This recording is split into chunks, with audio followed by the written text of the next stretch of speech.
မင်္ဂလာပါခင်ဗျာမြတ်ထိုးမေးခွန်းတွေမှာအများတန်းလိုမေးလေးရှိတာကတော့ဧည့်သည်ကဘာပြောမှလဲအိမ်ရှင်ကဘာပြောမှလဲဆိုတာပဲဖြစ်ပါတယ်ဒီနေ့တော့ဒီမေးခွန်းလေးကိုအတူတူခွဲခြမ်းစိတ်ဖြာကြည့်ရအောင်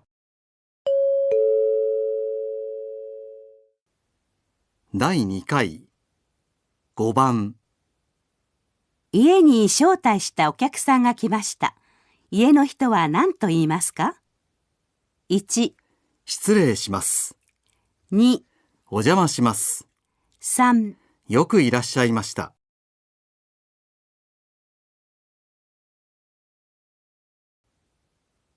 家に招待したお客さんが来ました。家の人は何と言いますか？ ကိုကအိမ်ရှင်ဖြစ်နေတဲ့အတွက်ဧည့်သည်ကိုကြိုဆိုတဲ့စကားလုံးကိုသုံးရပါမယ်ဧည့်သည်ပြောတဲ့စကားလုံးကိုတွားရွေးရင်မှားပါလိမ့်မယ်1、失礼します。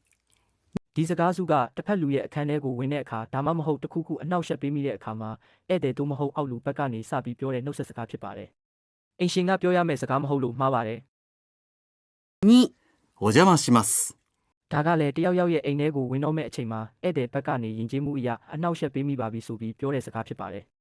အခုမေကွန်းကအိမ်ရှင်ကပြောရမှာမို့နံပါတ်2ကလည်းလုံးဝမဟုတ်ပါဘူး 3、よくいらっしゃいました。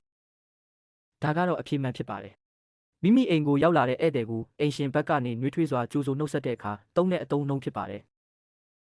ဒီလိုအိမ်အဝင်ထွက်ပု္ပ္ပစာတွေကိုဖြေတဲ့အခါအိမ်ရှင်ရဲ့စကားလားဧည့်သည်ရဲ့စကားလားဆိုတာကိုမေကွန်းမှာတိတိကျကျခွဲခြားဖတ်ဖို့လိုအပ်ပါတယ်ဒီဗီဒီယိုလေးကအကျိုးရှိတယ်ဆိုရင် like နဲ့ follow လုပ်ထားပြီးတငယ်ချင်းတွေကိုပါမျှဝေပေးပါဦး